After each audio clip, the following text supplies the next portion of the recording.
Hello बच्चों, कैसे हो आप लोग। तो उम्मीद है आप लोगों की इंटर की जो तैयारी है एग्जाम की वो बहुत अच्छे तरीके से चल रही होगी।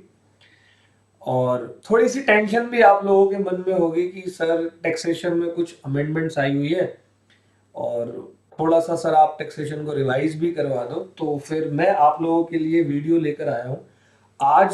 सैलरी की वीडियो पूरी की पूरी दो पार्ट में ये वीडियो मैं आपके लिए लेकर आया हूं।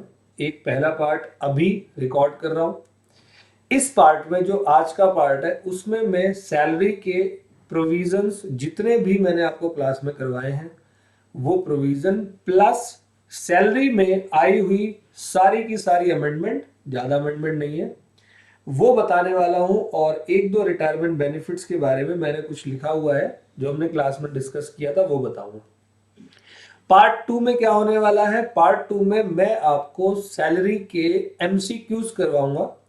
जो एमसीक्यूज मैं आपको इस वीडियो को रिकॉर्ड करने के बाद सेंड कर रहा हूं, कुछ 70 क्वेश्चंस के आसपास एमसीक्यू के होंगे। तो आपको MCQs plus provision plus amendment, ठीक है। तो ये तीन टॉपिक्स आपको दो वीडियो में हम लोग कवर करेंगे और सैलरी को फिर प्रॉपर तरीके से पैक करेंगे। तो बेटे मेरे स्टार्ट करता हूँ सैलरी। तो कुछ इस तरीके से, ये किसी स्टूडेंट ने ही मेरी क्लास के नोट्स हैं जो कि बनाए थे काफी अच्छे तरीके से, वही मैं आपको इसके अंदर कुछ ऐड ऑन करके मैं आपको देने वाला हूँ। अच्छे तरीके से सुनेंगे बेटे। सैलरी जब चैप्टर मैंने आप लोगों को करवाया स्टार्ट, तो सबसे पहले मैंने कहा कि जितने भी हेड्स ऑफ इनकम है उन सब के अपने एक चार्जिंग सेक्शन होते हैं। तो सैलरी का चार्जिंग सेक्शन क्या है, सेक्शन नंबर 15, ठीक है बेटे। अब सैलरी में मैंने आपको कुछ बेसिक स्टार्टिंग वाली बात बताई थी कि सैलरी के चैप्टर में सबसे पहली बात इंप्लॉयर और एम्प्लॉय का रिलेशनशिप होना बहुत जरूरी है। सैलरी चार्ज करते हैं ड्यू और receipt which ever is earlier. Clear है बेटे। तो ऐसी कुछ बातें रेगुलर क्लास में हमने करी है, मैं समय ज्यादा आप लोगों का लूंगा नहीं। अब मोटा मोटा मैं पूरा सैलरी का चैप्टर विद प्रोविजन स्टार्ट करने जा रहा हूं। मैंने कहा इस चैप्टर के अंदर, वैसे तो बड़ा चैप्टर है बट इस चैप्टर को चार पार्ट्स में हमने क्लास में डिवाइड किया था। एक अलावेंसेस, एक परक्यूजिट्स, एक हमारा प्रोविडेंट फंड और एक रिटायरमेंट बेनिफिट्स, ठीक है। तो अलावेंसेस क्या होते हैं सर, अलावेंसेस होते हैं कैश बेनिफिट्स जो कि मिलते हैं एम्प्लॉइज को एम्प्लॉयर के द्वारा। अलावेंसेस को मैंने कितने पार्ट्स में डिवाइड किया, तीन पार्ट्स में डिवाइड किया था। पहला क्या था, एक होता है हमारा फुल्ली एग्जेम्प्टेड अलावेंसेस, दूसरा था पार्टली एग्जेम्प्टेड और पार्टली टैक्सेबल अलावेंसेस, और तीसरा था फुल्ली टैक्सेबल अलावेंसेस, ठीक है बेटे। तो सबसे पहले फुल्ली एग्जेम्प्टेड अलावेंस की अगर मैं बात करता हूं तो MP, MLA, ambassador, United nation body और जुडिशरी, जो सुप्रीम कोर्ट, हाई कोर्ट, इन जजेस को मिलने वाले अलावेंसेस क्या होते हैं, फुल्ली टैक्स फ्री अलावेंसेस होते हैं। आपके पेपर में नहीं आएगा। फिर हमने पार्टली एग्जेम्प्टेड अलावेंस और पार्टली टैक्सेबल अलावेंसेस की बात करी, जिसके अंदर सबसे इंपॉर्टेंट हमारा कौन सा था, एचआरए वाला पार्ट। एचआरए में मैंने आपको बताया था हाउस रेंट अलावेंसेस, इसमें टैक्सेबल क्या होता है बेटा मेरा, मैंने कहा था minimum of the following, least of the following will be exempted. तो क्या होगा एग्जेम्प्टेड, तो सबसे पहला एक्चुअल एचआरए रिसीव जो भी इंप्लॉय को होता है, और rent paid minus 10% of salary और 50% ऑफ सैलरी अगर मेट्रो सिटीज में हुई है, और 40% ऑफ सैलरी अगर नॉन मेट्रो सिटी में, दिल्ली, मुंबई, चेन्नई, कलकत्ता के अलावा। क्लियर है। चैलेंज ये था कि सर यहां पर सैलरी का मतलब क्या होता है, मैंने कहा था बस कंडक्टर और ड्राइवर, मतलब B C D. B for basic pay, C for commission, commission के बारे में हमें याद रखना है, कमीशन हमेशा फिक्स परसेंटेज ऑफ सेल्स और टर्नओवर होगा, और डीए हमेशा फॉर्मिंग पार्ट ऑफ सैलरी और रिटायरमेंट बेनिफिट हमें लेना है। क्लियर है। तो जो लीस्ट ऑफ द फॉलोइंग है वो एग्जेम्प्ट हो जाएगा। एक्चुअल एचआरए में से लीस्ट ऑफ द फॉलोइंग जो भी आया वो माइनस करेंगे, टैक्सेबल एचआरए आपका आ जाएगा। क्लियर है बेटे। एचआरए का पहला पॉइंट हो गया, मतलब पार्टली टैक्सेबल अलावेंसेस का पहला पॉइंट एचआरए। दूसरा है बेटे चिल्ड्रन एजुकेशन अलावेंस। यहां मैंने क्या बताया था, चिल्ड्रन एजुकेशन अलावेंस मैक्सिमम, ये शब्द बहुत जरूरी है मैक्सिमम का, मैक्सिमम 100 रुपीज पर मंथ पर चाइल्ड एग्जेम्प्ट होता है। कितने बच्चों के लिए, दो बच्चों के लिए। क्लियर है बेटे। तीसरा अलावेंस था इसी का पार्टली का, children hostel allowance, maximum 300 rupees per month पर चाइल्ड एग्जेम्प्ट होता है। कितने बच्चों के लिए, दो बच्चों के लिए। क्लियर है बेटे।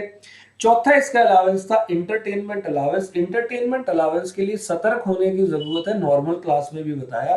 अगर इंटरटेनमेंट अलावेंस किसी अदरवाइज देन गवर्नमेंट एम्प्लॉय को मिला है तो फुली टैक्सेबल होता है। अगर गवर्नमेंट एम्प्लॉय को मिला है तो least of the following will be taxable. ₹5,000, 20% of what, basic पे, नॉट सैलरी, बेसिक पे। क्लियर है। और एक्चुअल ईए रिसीव, एक्चुअल एंटरटेनमेंट अलाउंस जो भी रिसीव्ड होता है। तो 3 पॉइंट हो गए। जो भी लीस्ट अमाउंट होगा वो आप एग्जाम्प्ट करेंगे, एक्चुअल एंटरटेनमेंट अलाउंस में से माइनस करेंगे, टैक्सेबल आ जाएगा। क्लियर है बेटे। फिर इसके बाद मैंने कहा था आपको 6 allowances, helper allowance, uniform allowance, research allowance, travelling allowance, convince allowance और डेली अलाउंस। हार्ट सीडी एक शॉर्टकट बताया था इसका हमने, हार्ट सीडी। क्लियर है। तो हेल्पर अलाउंस रिपीट कर रहा हूं, uniform allowance, research allowance, travelling allowance, convince allowance, daily allowance. अगर ये वाले अलाउंस मिले हैं तो जितने पैसे ऑफिशियल एक्सपेंडिचर किए हैं एम्प्लॉय ने वो माइनस कर देना, बाकी का पूरा टैक्सेबल हो जाएगा। फॉर एग्जांपल मेरे को यूनिफॉर्म अलाउंस के 16,000 रुपए मिले, लेकिन ऑफिशियली मैंने 3,000 रुपए खर्च किए, तो पार्टली टैक्सेबल आपका होगा 16,000 माइनस 3,000 मतलब 13,000 रुपए। ठीक है जी। फिर हमने ट्राइबल एरिया अलावेंसेस की बात करी, आपको मैंने बताया था 200 रुपए per month tribal area allowances होता है। अंडरग्राउंड अलावेंस 800 रुपए पर मंथ एग्जेम्प्ट होता है। क्लियर था। फिर इसके बाद मैंने बताया ट्रांसपोर्ट आउट स्टेशन अलावेंसेस, मतलब वो एम्प्लॉय जो किसी एयर होस्टेस या पायलट वगैरह इन सब की जॉब करते हैं, मतलब वो किसी ट्रांसपोर्ट अंडरटेकिंग में काम करते हैं, तो वहां एग्जम्पशन क्या होगी। तो मैंने कहा था 70% ऑफ अलावेंस और 10,000 विच एवर इज लोअर, इतना पैसा हम क्या कर देंगे, एग्जम्प्ट कर देंगे। और फिर डिसेबल पर्सन कोई ऑफिस से घर, घर से ऑफिस जाता है तो 3200 पर मंथ एग्जम्प्ट हो जाएगा। क्लियर है बेटे। तो ये मेरे कौन से थे, पार्टली टैक्सेबल। पार्टली के बाद अब हम आते हैं फुली टैक्सेबल अलावेंस पे। फुली टैक्सेबल अलावेंस का एक शॉर्ट फॉर्म बताया था, स्कोप एमटीएनएल। स्कोप एमटीएनएल में servant allowance, city compensatory, over time allowance, P for project allowance, E for entertainment, fully taxable. M for medical, T for tiffin, N for non practising, L for lunch allowance. Scope MTNL always देखो लिखा है आपके सामने। अगर इनमें से कोई भी अलावेंस आपके सामने आता है तो पूरा का पूरा टैक्सेबल आप लोग कर दोगे। All well. तो ये हमारा पहला हिस्सा कौन सा हुआ, अलावेंसेस का, जो कि बहुत इजी तरीके वाला है, आप लोगों को बहुत अच्छे से आता है। अब हमने अलावेंस में, अलावेंस को करने के बाद दूसरी बात करनी है क्या, सर परक्यूजिट के बारे में। परक्यूजिट काफी बड़ा था और आपको बहुत अच्छे तरीके से परक्यूजिट मैंने करवाया रेगुलर क्लास में, लेकिन आपके परक्यूजिट में आई हुई है एक अमेंडमेंट। क्लियर है। आपने पढ़ा होगा रेंट फ्री अकोमोडेशन, पहला परक्यूजिट। ठीक है। पहले मैं आपको पुराना वाला याद दिलवाता हूं, फिर मैं अमेंडमेंट की बात करूंगा। रेंट फ्री अकोमोडेशन क्या बताया था कि अगर कोई एम्प्लॉयर किसी एम्प्लॉय को अपना रेंट फ्री अकोमोडेशन यानी कि घर ही दे रहा है, बेटे पैसे नहीं दे रहा, वो एचआरए में होता है, यहां घर दे रहा है रहने को, रेंट फ्री। अगर वो गवर्नमेंट एम्प्लॉय है और एम्प्लॉयर गवर्नमेंट है, अपने एम्प्लॉय को दे रहा है, तो मैंने बताया था लाइसेंसिंग फीस उस एरिया की जो भी होगी वो टैक्सेबल हो जाती है। क्लियर है। और अगर कोई अदरवाइज देन गवर्नमेंट एम्प्लॉय को, अगर मतलब कोई नॉर्मल एम्प्लॉयर है, प्राइवेट एम्प्लॉयर है, अपने एम्प्लॉय को वो रेंट फ्री अकोमोडेशन दे रहा है, तो फिर मैंने आपको टैक्सेबिलिटी क्या बताई थी, अगर घर एम्प्लॉयर का है तो टैक्सेबिलिटी होती है जिस एरिया में घर दिया गया है, अगर वहां की पॉपुलेशन अप टू 10 लाख है तो 7.5% ऑफ सैलरी। 10 लाख 1 से 25 लाख की पॉपुलेशन है तो 10% ऑफ सैलरी, और 25 लाख 1 एंड अबव पॉपुलेशन है तो 15% ऑफ सैलरी। क्लियर था। तो ये पूरा का पूरा आपका पुराना वाला जो है रेंट फ्री अकोमोडेशन है। सैलरी का मतलब यहां क्या था, BCDMT मैंने आपको बताया था एक short form, bus conductor driver मालिक ट्रैफिक वाला। B for bus, C for conductor, D for driver, M for मालिक और लास्ट ट्रैफिक वाला। B for basic pay, C for commission, commission मैंने कहा था कोई भी ले सकते हो एनी टाइम। डीए आपका फॉर्मिंग पार्ट होना चाहिए, रिटायरमेंट बेनिफिट्स। एम मतलब मॉनेटरी बेनिफिट्स लाइक जैसे लीव इनकैशमेंट, बोनस, फीस वगैरह। और T for taxable part of all allowances, जो हमने पहले पढ़ा, क्लियर था। ये सैलरी होती है। और अगर घर रेंट पे लिया होता था तो फिर जो भी एक्चुअल रेंट पे किया है मालिक ने और 15% of salary which ever is lower, clear था। ये हमारा पुराना वाला था, ओल्ड वाला। अब बेटे एग्जाम्शन क्या, सॉरी अमेंडमेंट क्या आई है जरा वो समझ लो। आरएफए की अमेंडमेंट ये आई है कि अगर मैं पहले क्या कर रहा हूं, पूरा आरएफए का अमेंडमेंट आपको यहां पर करवा रहा हूं, फिर दोबारा से परक्यूजिट्स की हम बात कर लेंगे। आरएफए की अमेंडमेंट ये आई है बेटे, where accommodation is owned by employer, ठीक है। अमेंडमेंट आई है विद इफेक्ट फ्रॉम 1 सितंबर 2023। ध्यान रखना है आपको यहां पर अमेंडमेंट किस तरीके से एप्लीकेबल होती है। अगर आपके एग्जाम में क्वेश्चन आता है जिसमें अकोमोडेशन प्रोवाइड किया है एम्प्लॉयर ने एम्प्लॉय को 1 सितंबर 2023 या उसके बाद 1 सितंबर 2023 ऑनवर्ड्स, अगर एम्प्लॉयर एम्प्लॉय को घर देता है, क्लियर है, तो वहां पर अमेंडेड वाला प्रोविजन एप्लीकेबल होगा। लेकिन अगर आपके क्वेश्चन में रेंट फ्री अकोमोडेशन प्रोवाइड किया गया है 1/9/2023 से पहले, तो वहां पर वही 7.5%, 10% और 15% ऑफ सैलरी वाला जो है पुराना प्रोविजन एप्लीकेबल हो जाएगा। इसीलिए ऊपर मैंने उसको कटवाया नहीं है, क्लियर है, समझ में आ गई बात। तो एक क्वेश्चन भी करवाऊंगा बट पहले प्रोविजन समझा देता हूं। अगर एकोमोडेशन खुद इंप्लॉयर का है, मालिक के खुद का है, तो बेटे 10% ऑफ सैलरी उस जगह पर अगर 40 लाख से ज्यादा पॉपुलेशन है, सैलरी सेम है बेटे, BCDMT, बस कंडक्टर ड्राइवर मालिक ट्रैफिक वाला, basic commission, DA forming part, monetary benefit और taxable part of all allowance, salary same है।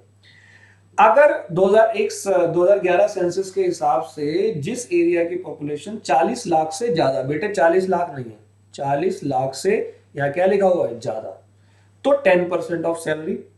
और अगर पॉपुलेशन उस एरिया की 15 लाख से ज्यादा है, 40 लाख या उससे कम है, यानी बिटवीन 15 लाख एंड 40 लाख, ठीक है, अगर एग्जैक्ट 40 लाख हुई ना तो वो सेकंड वाली कैटेगरी में आ जाएगा, 7.5% ऑफ सैलरी, ठीक है। और 5% of salary in any other case, मतलब पॉपुलेशन एरिया की 15 लाख से कम है, क्लियर है, अमेंडमेंट ओके है।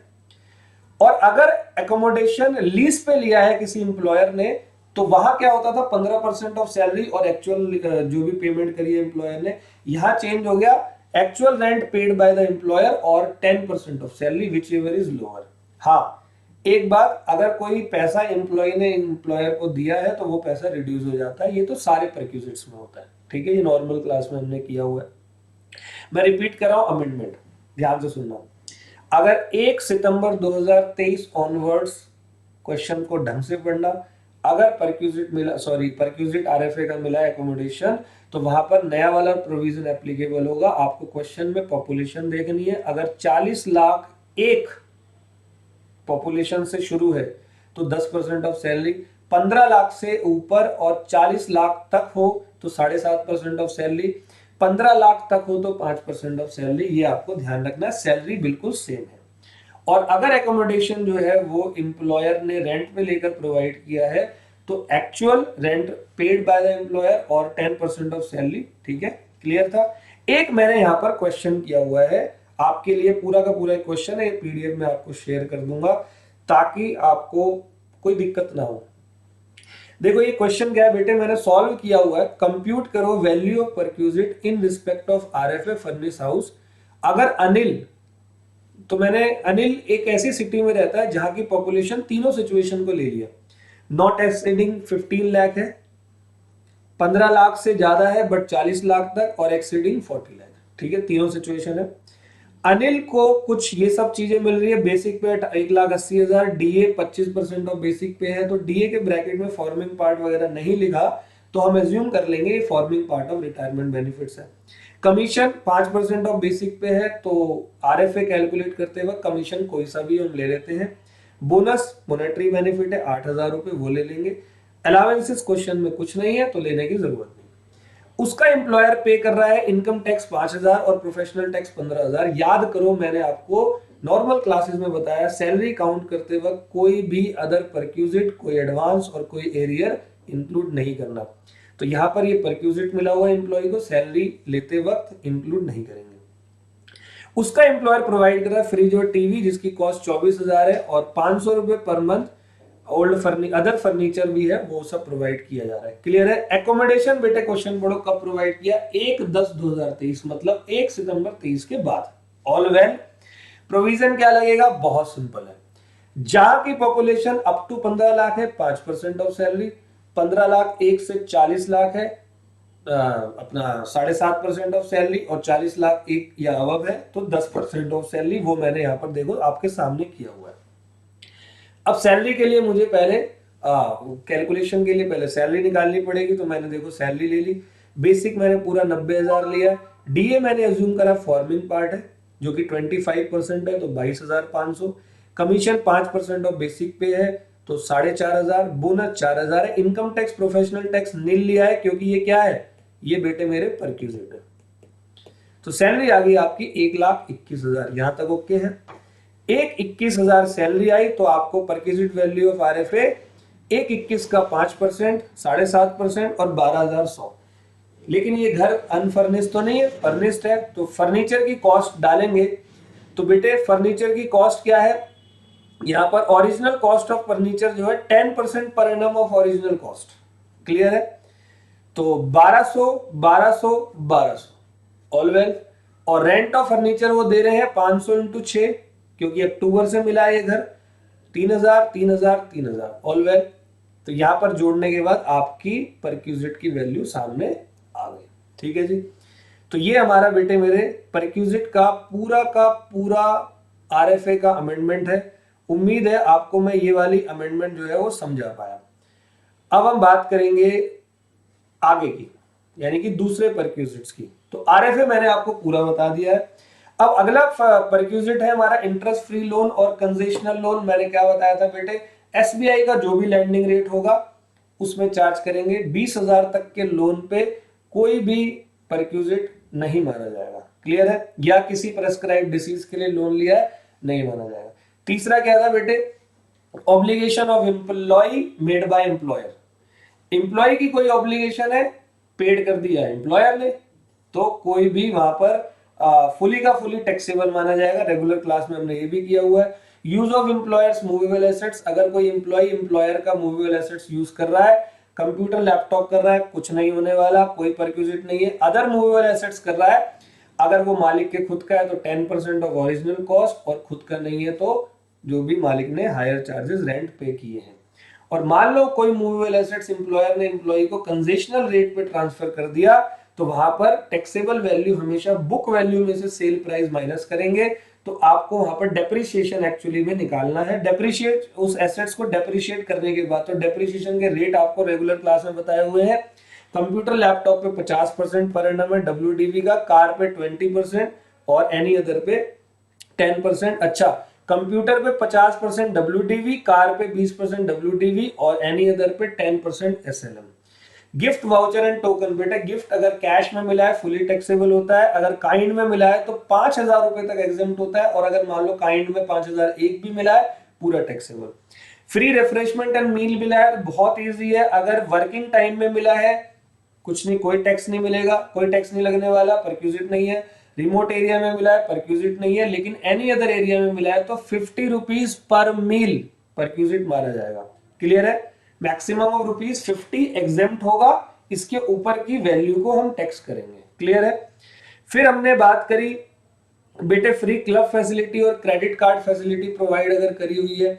अगर क्लब और क्रेडिट कार्ड फैसिलिटी प्रोवाइड करी है तो actual amount of expenditure incurred by the employer minus कर देंगे ऑफिशियल वाला, और अगर एम्प्लॉयर ने एम्प्लॉय से कोई रिकवर किया वो माइनस करेंगे। ट्रैवलिंग टूरिंग एंड अकोमोडेशन, ये ऑफिशियल पर्पस है तो फुल्ली टैक्स फ्री है। स्पाउस के साथ जाता है तो 50% ऑफ टोटल एक्सपेंडिचर टैक्सेबल है, और पर्सनल पर्पस के लिए हो जाता है एक्सटेंड तो वो पूरा टैक्सेबल होता है। हॉलिडे होम फैसिलिटी, यहां पर एक बात याद रखना कि अब मान लो कि एम्प्लॉयर ने सारे एम्प्लॉय को एक जैसी सुविधा दी थी ट्रैवलिंग में, तो एम्प्लॉयर का एक्चुअल कॉस्ट टैक्सेबल होता है। लेकिन अगर एक जैसी सुविधा नहीं दी थी तो एम्प्लॉयर जहां पर है उसकी लोकल लोकेलिटी में एजेंट जितना पैसा चार्ज करता है ट्रैवलिंग का वो परक्यूजिट मान लिया जाएगा। ठीक है बेटे। फिर हमने ई शॉप की बात करी थी, तो फेयर मार्केट वैल्यू, मान लो कि ई शॉप एम्प्लॉय को मिला है 2 रुपए में, शेयर की वैल्यू 1500 थी, तो बचा हुआ बैलेंस जो है कुछ 1498 रुपए, 1498 रुपए टैक्सेबल माना जाएगा। तो ये सारे परक्यूजिट हमने नॉर्मल सारे एम्प्लॉइज के लिए टैक्सेबल करे। अब परक्यूजिट टैक्सेबल करेंगे स्पेसिफाइड एम्प्लॉय के लिए। स्पेसिफाइड एम्प्लॉय कौन कौन होते हैं बेटे? कंपनी के डायरेक्टर वगैरह, या जिनका सब्सटेंशियल इंटरेस्ट है, या जो 50,000 पर एनम से ज्यादा अपना नेट कैश इमोल्यूमेंट रिसीव करते हैं। क्लियर है? तो सबसे पहला, फ्री गैस, इलेक्ट्रिसिटी और वाटर किसी स्पेसिफाइड एम्प्लॉय को मिल रहा है, तो अगर एम्प्लॉयर का खुद का मैन्युफैक्चरिंग है फ्री गैस इलेक्ट्रिसिटी का, तो मैन्युफैक्चरिंग कॉस्ट जो है वो माना जाएगा, और अगर खुद का मैन्युफैक्चरिंग नहीं है तो मार्केट वैल्यू। क्लियर है? यहां मैंने आपको क्वेश्चन कराया था एनटीपीसी वाला। फिर फ्री एजुकेशन फैसिलिटी, ये बहुत इंपॉर्टेंट टॉपिक है।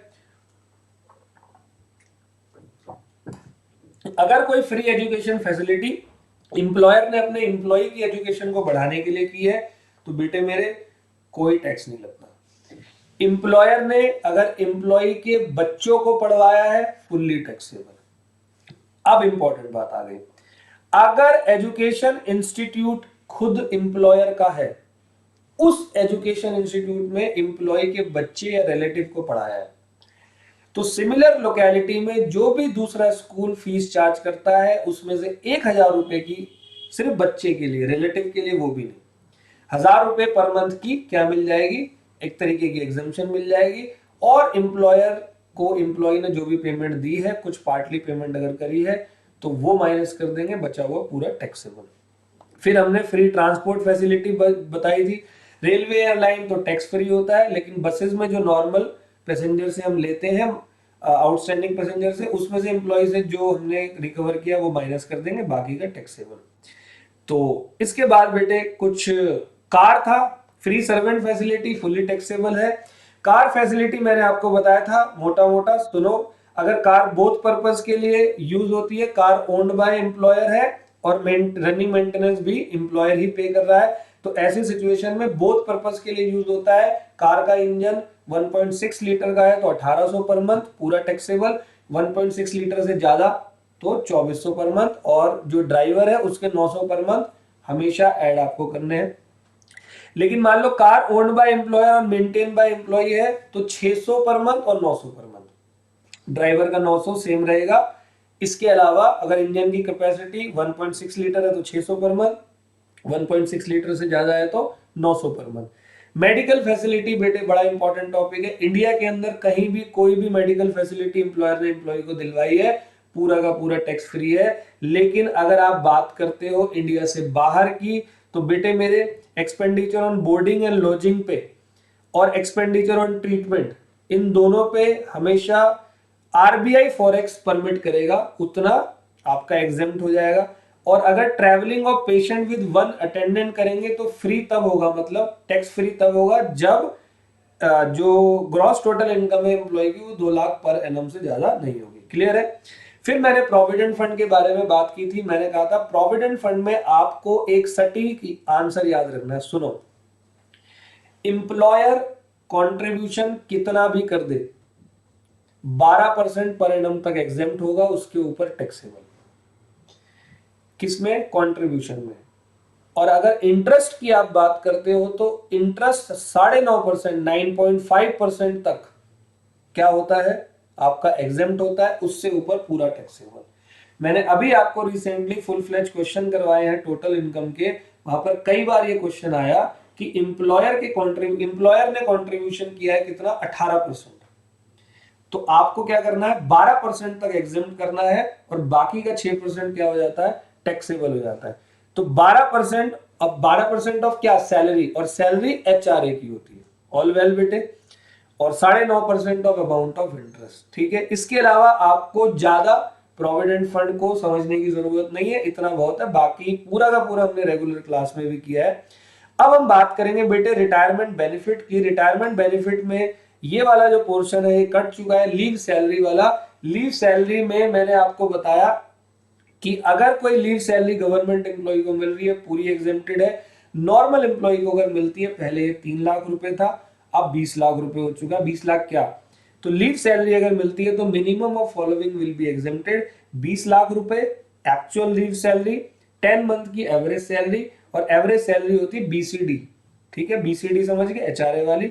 और leave entitlement minus leave availed multiply average salary. आपको ये याद रखना है कि लीव एंटाइटलमेंट हमेशा मैक्सिमम 30 दिन का ही होगा पूरे साल का। इनकम टैक्स वाला पूरे साल का सिर्फ 30 दिन तक का लीव एंटाइटलमेंट देता है, उससे ज्यादा लीव एंटाइटलमेंट अगर क्वेश्चन में दिया है आपको कंसीडर नहीं करना।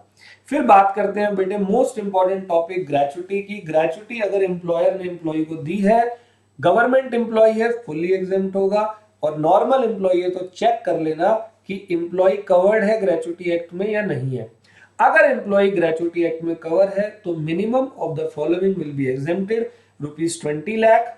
दूसरा एक्चुअल ग्रेचुटी रिसीव, तीसरा जरूरी है ध्यान से सुनना, 15/26 मल्टीप्लाई बेसिक पे plus DA multiply completed year of service और इन एक्सेस ऑफ 6 मंथ। मान लो 28 साल और 7 महीने की सर्विस दी तो 29 ईयर हो जाएंगे, मतलब 6 महीने से ऊपर वाला यहां पर ऐड होता है जब एम्प्लॉय कवर्ड होता है। रिपीट कर रहा हूं, minimum of the following exempted, 20 lakh actual gratuity 15/26 multiply basic पे प्लस डीए और multiply completed year of service in excess of 6 month. Clear है। अगर वो ग्रेचुटी एक्ट में कवर्ड नहीं है तो आपको देखना है 20 लाख एक्चुअल ग्रेचुटी रिसीव्ड, और तीसरा 1/2 या कुछ बच्चे 15/30 भी बोल सकते हैं, multiply average salary. Average salary कैसे निकलती है बेटे, जिस महीने रिटायर हुआ है उसके पिछले 10 महीने की सैलरी को एवरेज कर दो। जिस महीने रिटायर हुआ है उससे पिछले 10 महीने की सैलरी को एवरेज कर दो, एवरेज सैलरी आ जाएगी। क्लियर है बेटे। और यहाँ कंप्लीटेड ईयर लेना, यहाँ पर फ्रैक्शन ऑफ द मंथ को इंक्लूड नहीं करना, चाहे वो 8 महीने हो 9 महीने। क्लियर था। फिर हमने बात करी पेंशन की। पेंशन दो होती है मेरे बेटे, एक अनकम्यूटेड पेंशन, एक कम्यूटेड। अनकम्यूटेड पेंशन कोई भी इंप्लॉय अगर होता है उसके लिए फुली टैक्सेबल होगा। कम्यूटेड पेंशन गवर्नमेंट एम्प्लॉय के लिए टैक्सेबल नहीं होता है, प्राइवेट एम्प्लॉय के लिए टैक्सेबल होता है। तो कितना टैक्सेबल होगा, अगर उस बंदे को जिसको पेंशन मिली है उसको ग्रेचुटी भी मिल रही थी तो फुल वैल्यू ऑफ पेंशन का 1/3। बेटा ये फुल वैल्यू बहुत जरूरी है, आपको क्लास में करवाया हुआ फुल वैल्यू कैसे निकालते हैं। अगर ग्रेचुटी नहीं मिलती है तो half of the pension, full value of pension का हाफ क्या हो जाएगा, टैक्सेबल हो जाएगा। ऑल वेल बेटे। तो यहां पर ये मैंने आपको ये करवाया। अब एक रिट्रेंचमेंट कॉम्पनसेशन है। रिट्रेंचमेंट कॉम्पनसेशन बेटा क्या होता है, जब कोई एम्प्लॉयर अपने एम्प्लॉय को काम से मतलब कि किसी और कारणवश, मान लो कि एम्प्लॉयर का काम अच्छा नहीं चल रहा, लॉस में जा रही है कंपनी, किसी रीजन की वजह से एम्प्लॉय को अब निकालना चाहता है, तो एम्प्लॉय ऐसे थोड़ी जाएगा हड़ताल कर देगा। तो एम्प्लॉयर उसको क्या कहता है, कुछ पैसे देता है कि देखो हमारी कंपनी चल नहीं रही है, प्लीज आप कहीं और देख लो। तो वो पैसा इनकम टैक्स वालों ने टैक्स किया हुआ है तो एग्जेम्प्ट होगा। List of the following will be exempted. Actual amount जो भी रिसीव हुआ 5 लाख रुपए तक की छूट है। 15/26 ऑफ एवरेज पे multiply completed year of service in excess of 6 month. Clear है बेटे। अब ये एवरेज पे कैसे निकालते हैं, अगर मंथली पेड वाला एम्प्लॉय था तो 3 महीने का एवरेज पे निकाल लेना। क्लियर है। जिस दिन रिट्रेंचमेंट मिला हुआ है उसके पिछले 3 महीने का एवरेज पे। वीकली पेड है तो 4 वीक का, और डेली पेड है तो टोटल 12 वर्किंग डे का, पूरे महीने के टोटल 12 वर्किंग डे का। क्लियर है। ये रिट्रेंचमेंट हो गया। और अनलीव मैंने आपको बता दिया। तो ये बेटे पूरा का पूरा मैंने आपको सैलरी का पोर्शन बताया। हाँ, एक पोर्शन मुझे और बताना है कि जो अगला आपका वीडियो आएगा उसमें एमसीक्यूज होंगे, तकरीबन 70 एमसीक्यू होंगे, 12 से 15 एमसीक्यूज मैं आपको यहाँ पर सॉल्व भी करवाऊंगा। और आपके पास इस रिकॉर्डिंग के बाद जो है इसकी पीडीएफ और एमसीक्यू आपके पास पहुंच जाएंगे। ठीक है बेटे। तो कोशिश करूंगा ऐसी आपके लिए वीडियो बनाते रहूं। खास मकसद ये था कि हमें अमेंडमेंट जाननी थी, अमेंडमेंट हम जान चुके हैं। रिपीट कर रहा हूं, आरएफए की अमेंडमेंट याद रखना 1 सितंबर 2023 के बाद। अगर क्वेश्चन में 1 सितंबर 2023 से पहले होगा तो ओल्ड वाला ही लगेगा, 1 सितंबर 2023 ऑनवर्ड्स होगा तो नया वाला लगेगा। रूल क्या है सर, अगर पॉपुलेशन अप टू 15 लाख है तो 5% ऑफ सैलरी, 15 लाख 1 से 40 लाख है तो 10% of salary, sorry 7.5% of salary, 40 lakh से ऊपर है तो 10% ऑफ सैलरी। सैलरी क्या होती है, BCDMT, basic commission any time, DA forming part, monetary benefit और taxable part of all allowances, all well. और लीव जो अभी बताया मैंने आपको, वहां 3 लाख की जगह पे 20 लाख हो चुका है। बाकी इस सैलरी के चैप्टर में दूसरी कोई अमेंडमेंट नहीं आई है। बाकी के चैप्टरों की अमेंडमेंट भी आपको मिलेगी, प्रोविजन के साथ में बताऊंगा, अमेंडमेंट भी बताऊंगा और आपको सारे MCQs रेगुलरली मैं करवाने वाला हूँ। ठीक है बेटे, तो मिलते हैं आपको अगले वीडियो के अंदर।